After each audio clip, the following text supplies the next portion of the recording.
Okay, welcome back. This is our second lesson in Data Structures and Algorithms, Unit 4. This unit is all about hashing.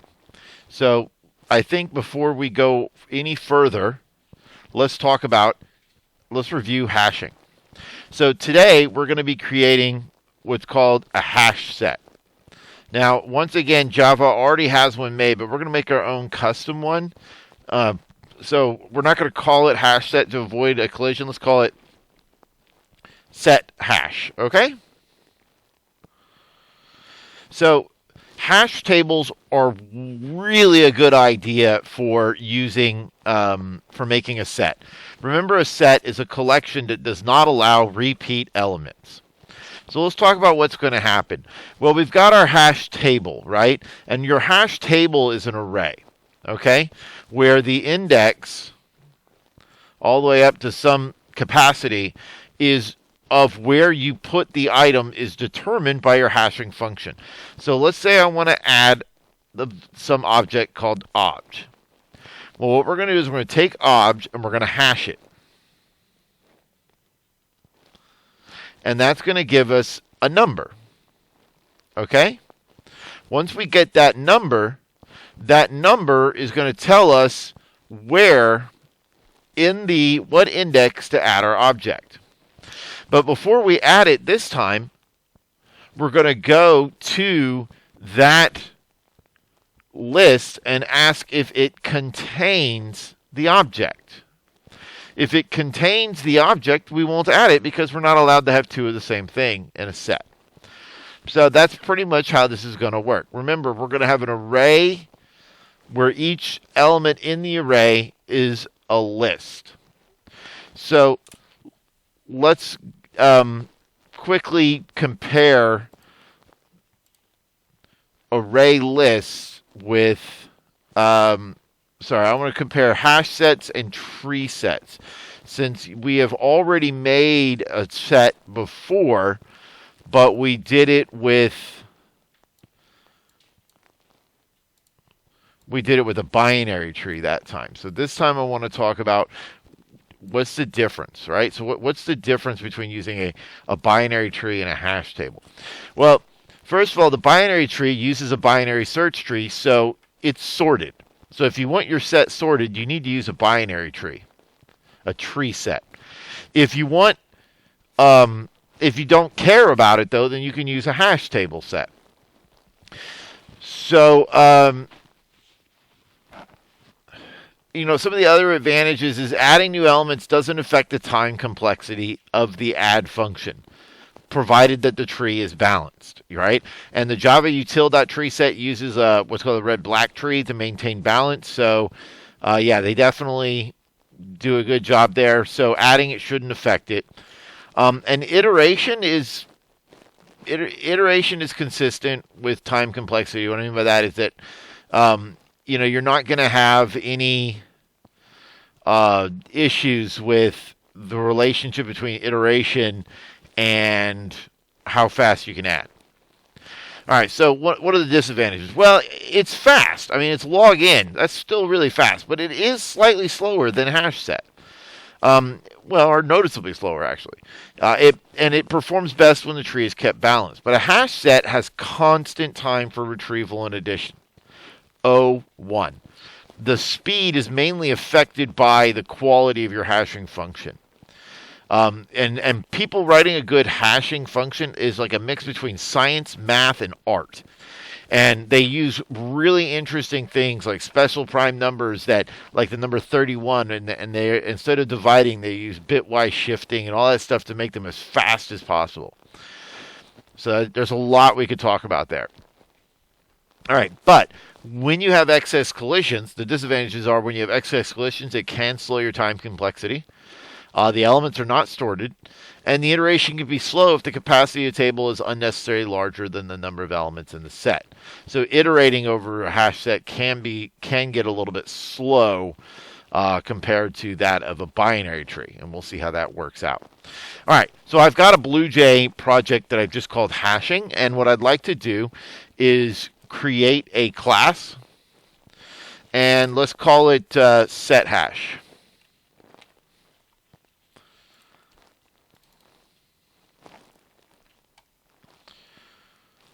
And we'll open up that class here.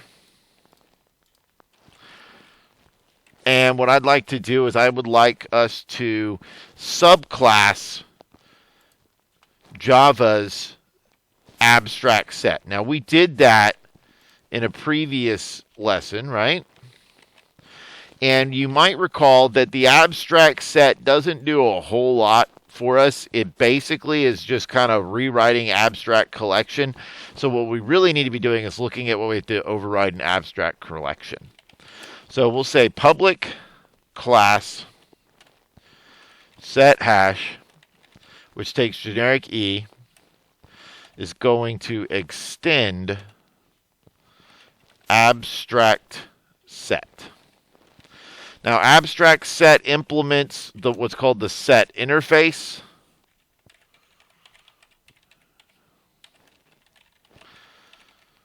You know, we could actually say that. We could go further and say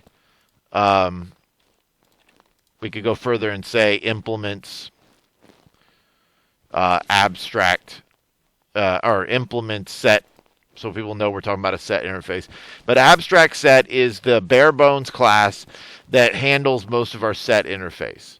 So the set interface, if we pull it up, you can look at it. There's quite a bit of like static methods to help now, these default methods, but the main methods we're going to be interested in is add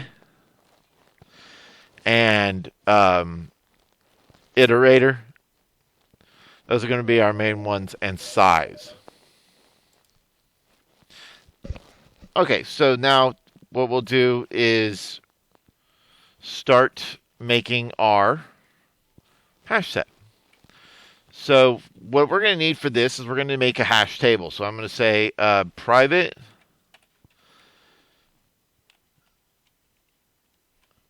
and I want this to be of type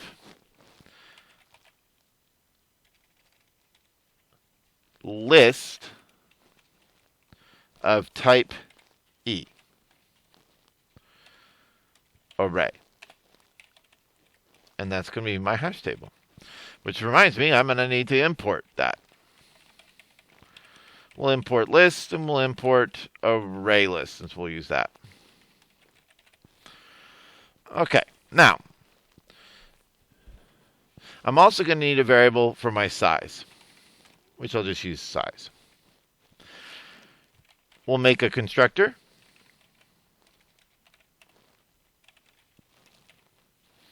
Now, Java actually offers you in their hash set the ability to call the constructor with multiple initial capacities that set the initial capacity of your hash table to different sizes. We will not worry about that right now.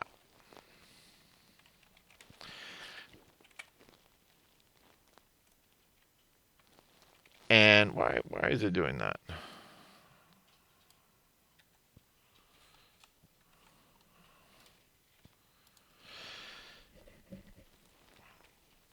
You know what? I am going to make a constant, though. Let's say private, or just a variable. I'll say private int capacity. Okay? And that'll be the capacity. We'll set our capacity to 10. Okay? And we'll make our hash table. Now, you have to be a little bit weird here. When you make this, you can't put the E. You have to just do this.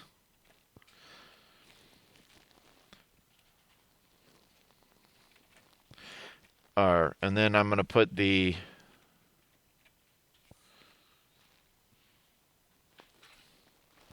capacity of 10. All right. Or not 10. I'm going to put the variable. There we go. All right. So notice I'm not putting the type here. That's just kind of a rule when you make an array of array list. You have to you don't put the type. All right. Now, I'm going to go ahead and make all my lists initialized first. I could wait and see if they're initialized later and create them, but I'm going to just go ahead and loop through. I'll say for int I equals 0, I less than hash table dot length I plus plus. I'm going to say hash table bracket I equals new array list of type E. And so that's going to go ahead and just eke all that out for us. Make that work out. Okay. Now,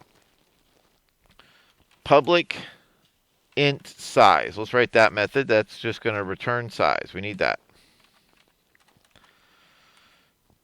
I'm not sure why it keeps doing that. All right, now what we need to do to make this a functional set is we need to make an add. So public, and the collection interface we're doing is Boolean here, add. And I'll just call it lowercase e of type E. All right, so what we're going to do first is we're going to hash the function. Now, the hash function that I want to use is the one that already is included in Java. The object class that everything subclasses has several methods included, including a toString and a hashCode and a dot equals. So we're going to use their hashCode. According to Java, the hashCode function will return a value from guaranteed to be within an int, but it could be negative or positive. So what we need to do is we need to change this value that it returns to be from 0 to the length of our hash table minus 1. Okay? So let's talk about that. Int, and let me just go ahead and go to the object class so you can see it here. So this is what every class subclass is. So you can see we have this hashCode function. Now the hashCode function, though, again, it's going to return a negative number sometimes. It's a number from negative 2,147,483,648 to 147,483,647. So let me put that over here just by summary. Okay? So we got this number that we got to deal with, okay? Now we need to make sure that this number is from 0 up to that number. But there is an issue here. You might think, well, why don't we just absolute value it and then mod it by the length of our array minus 1? Well, we shouldn't really do that, because this number here is, if I absolute value this number, it would actually end up being too big. That number is bigger than an int if you remove the negative. This number's not, but that number is. And I know it's rare that you'd ever get that number, but we still want to make sure that we don't have that problem. So what we're going to do instead is we're gonna mask it with, we're gonna just remove that bit. So this number in binary is 32 ones, right? And we're gonna just sit there and mask it with a 0 and a bunch of other ones. And so that will, if we AND this, so AND means it has to both be a 1, we'll get a result that will not be negative. So let's take a look at how I'm going to do that. So first of all, let's get the hash code. So we'll say int code equals e dot, and we know he's an object, hash code. All right, now what I want to do is I want to, and I can't just take the absolute value of it, because if I take the absolute value of it and it's that negative lowest number, it could cause a problem. So I'm going to AND it. I'm going to say code and equals, and typically when people do this, they just write it in base 16. So that's a 7 followed by 7 Fs. Well, I think I need one more. So it's OX means base 16, the number 7, followed by 7 Fs. That number is 0 with a bunch of 1s after it. 0 and 31 ones. If you want to write in binary, you could end it with OB 0 and then 1, 2, 3, 4, 5. You have to do this a bunch of times, but most people just write this, and it's kind of like it's such a common number in these kind of things that it ends up being kind of like an internal coding, a commenting or something. Someone sees that like, oh, okay, they're doing the absolute value, but removing that one thing that could cause a problem. And it turns out to not exactly be absolute value, but it doesn't matter. It still works for us. All right. Next, we're going to mod it by our hash table length. So we'll take code mod equals our hash table capacity. We're going to use capacity. All right, because that's better. Oh, and one thing that's bothering me is I don't like that I'm starting my capacity with a non-prime number. Let's start it with 13. That's better. We want prime numbers. All right, so now we've got code that tells us exactly where to add it, but since this is a set, we're going to ask the question. We're going to say if the hash table, if the array list at that index contains E, we're going to return false. Now, this step here, if we have a lot of collisions, this step here could really become slow. So, for example, if our hash table had a size of only 1, then basically we'd have only one index, and we would have everything would be in that one index. And so if we added 1,000 items, we'd have to iterate through all 1,000 of those items to see if it contains it. That's taking us down to ON. But again, as long as we are maintaining our hash table properly with a good ratio of our capacity to the size, this should not cause a problem. This should only be usually checking something of length 0 or 1, which is basically O1. So we're still going to maintain our O1 constant add time. All right. Well, if it, and I don't have to put else, but I guess I will. But so if it doesn't contain it, then let's add it. So at index code, I'm going to say add E, and I'll return true because I've changed the set. And that is our add, but we need to add size, increment size. That's important. So there we go. We've written our add function.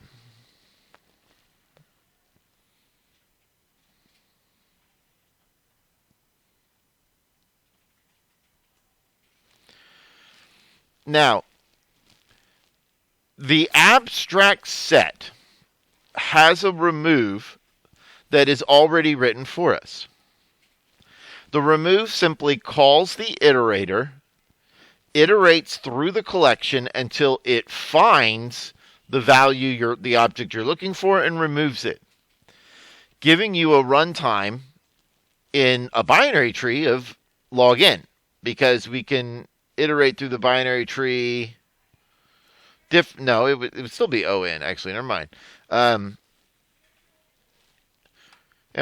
It's slow. It's ON. The default remove for abstract set is ON. So despite the fact that I don't have to do it, I'm going to override their remove so that we can have O1 remove time as well.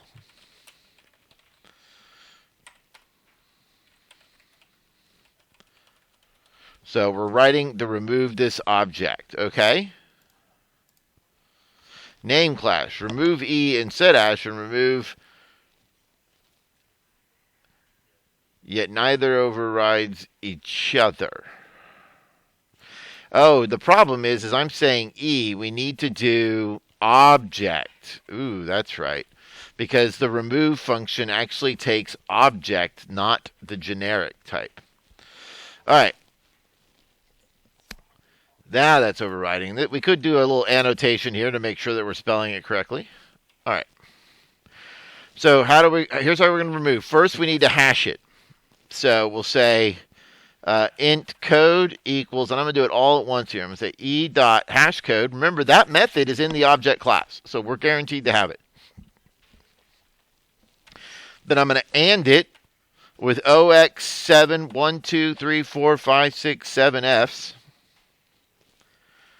And then I'm going to take that whole thing and I'm going to mod it by my capacity.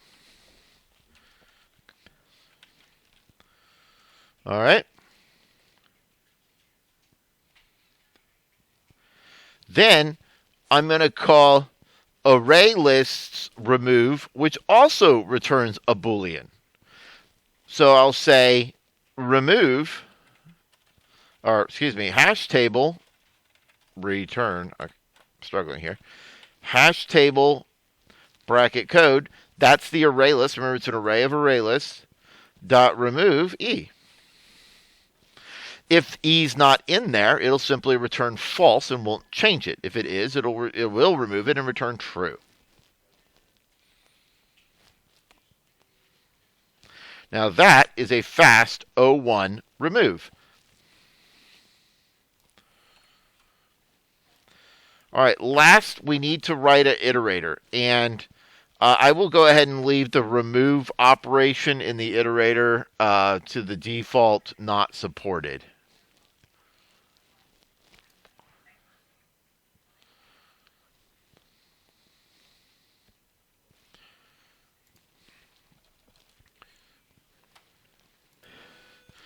So we're going to write the one more abstract method. We got public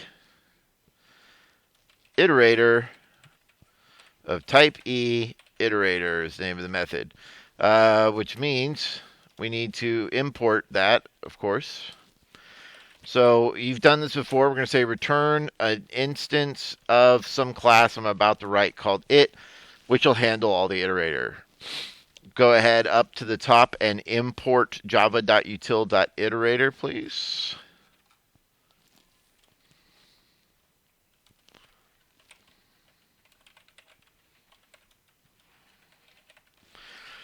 And now we're ready to create a little nested class here to take care of that. So I'll say private class it implements iterator.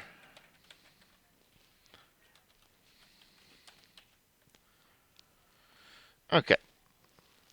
So our iterator is going to iterate through our table and then iterate through each one of those items. And this is actually really not very fun because we have to skip things that are not in our table. And we also need to know when we have more to iterate through, and we don't want to have to just, we have to figure out, is there more to iterate, and there could be more of the hash table, but no more items in that. And there's lots of different ways to do that, but what I'm going to do is simply keep track of the number of items that I've added, or that I've iterated through, and compare it to my size, I think. No, I won't do that. Never mind. One thing I'm just realizing is that our remove function needs to have, I forgot to do a size minus minus. This remove isn't going to work. I apologize. I need to say Boolean result. And I need to say if the result is true, size minus minus, and then return result. Sorry about that. I just realized I had forgotten to do that, and we need that. Okay, now that we got that fixed, let's just quickly review what an iterator has to do. We have to have a has next and a next, and we won't implement remove this time. So I think what I'm going to do is go ahead and try this. I was a little bit on the fence, but I think this will work just fine. It might actually make it a little bit easier. So I'm going to make a couple of different variables for our class here. Private int, and I'm going to call this table index, and I'm going to say private int list index, and I'm going to do one more private int items iterated. And then we'll make our constructor, make the constructor private it, and I'm going to say table index is going to start at 0. List index is going to start at 0, and items iterated will also start at 0. And basically my plan here is that I'm going to, whenever someone says has next, I'm just going to simply see if the number of items we've iterated is less than the size. So let's write that method. And that needs to be public for our interface. So public boolean has next. I'm just going to return items iterated, which we're going to use to keep track of how many things we've iterated through. Is that less than the size of my hash table? Not hash table, my set. And then this one's the one that's going to be kind of a bear. All right, so when we try and iterate through something, first let's ask if we have more to do. If not, we're going to throw an exception and save ourselves some heartache. So it will say if not has next, throw new no such element exception. And you can fill that in with the description if you want, but that's fine.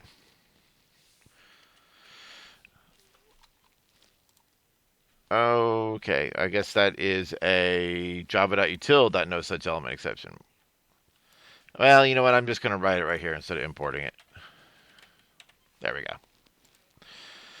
All right, now, so at this moment, when we get to this line, we should know with a certainty that there is something to find. So I'm going to remember we have these different values here. We have our table index and our list index. And we need to see where is the next thing that we have. Okay?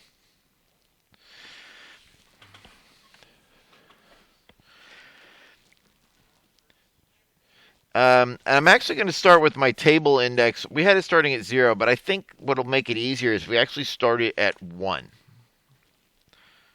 At negative...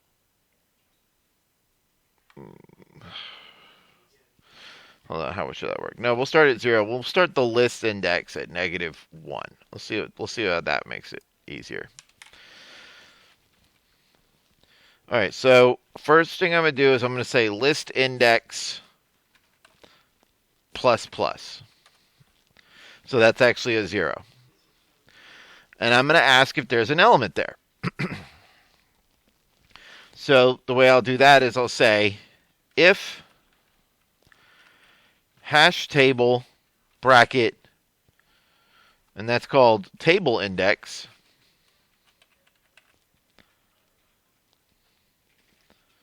dot size is greater than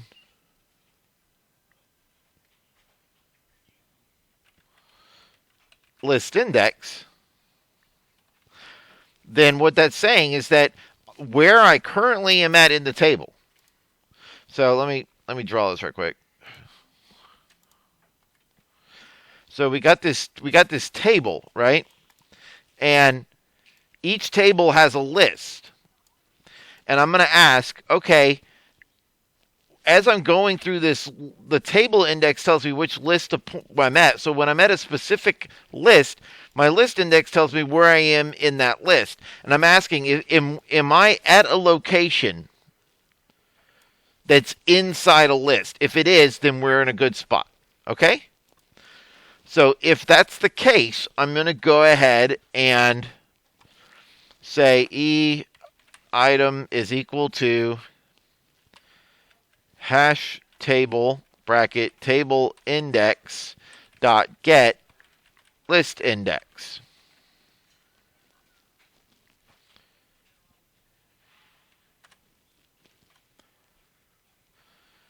And then I can return that item.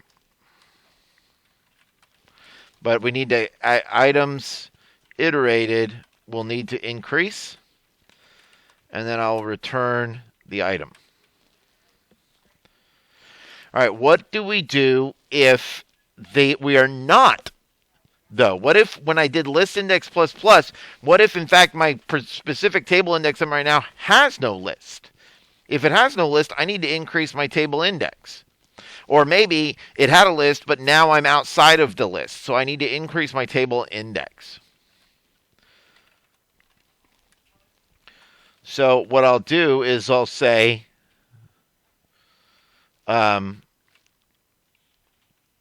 while hash table bracket table index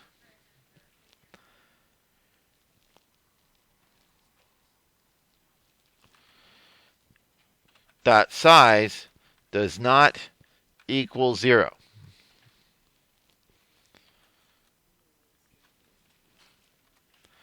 And then I'll say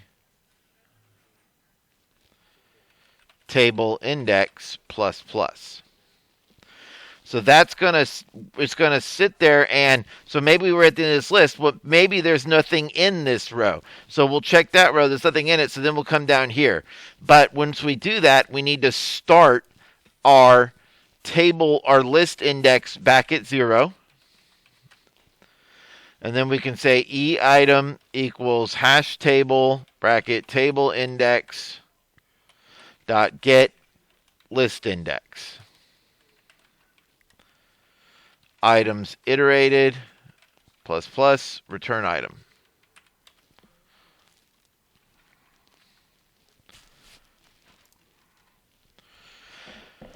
So that's the idea, is that we have to go and hunt for the next index. Because remember, ideally, if we're doing a good hash table, we're going to have some empty, quite a bit of empty spots that we got to skip down. We got to keep going past them.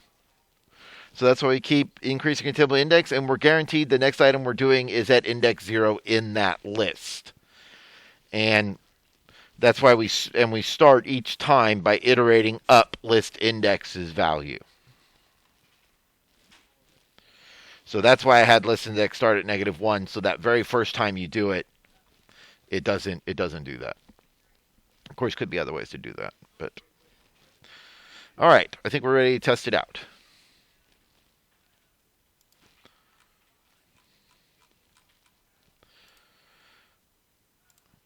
So we've got this. Let's create something. We'll say string.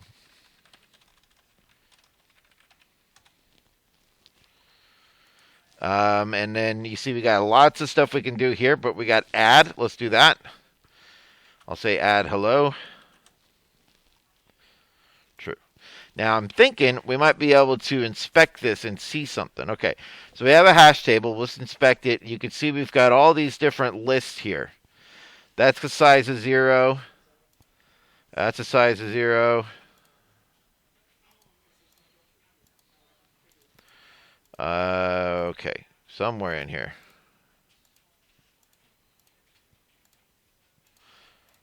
I'm hoping.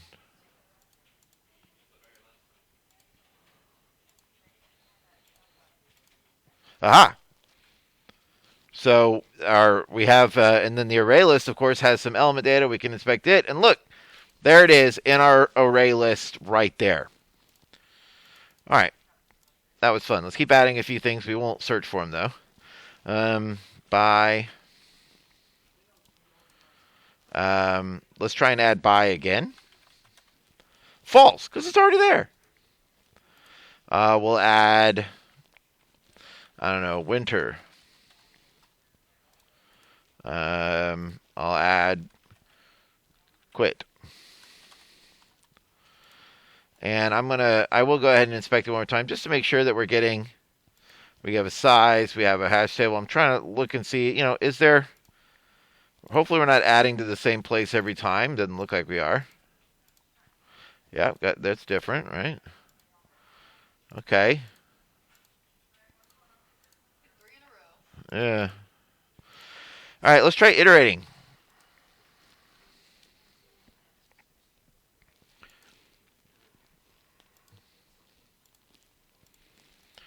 So has next is true. Next. Oops. Well, we're going to have to fix this. Okay, well, I actually made two mistakes in my iterators next. First of all, um, when we realize that our list index is too big for the size of the list at our table index, I need to move table index down automatically once, or else it'll just stay where it is. And then I put not equals 0. No, we want to keep iterating until we find something that's not equal to 0 in size. So I say keep going down the table as long as the size is 0. So I had not equal 0. It should be is 0, so that it will just keep going down until it finds one that fits. And that works. But what I'm going to have you do is you're going to have to fix this so that this set will expand whenever our capacity exceeds a load limit like we did before. And that, I think that's pretty much it. Oh, I had a thing in there just to debug. But there we go. That should be your completed one. I hope you enjoyed making this. And I'll see you next time.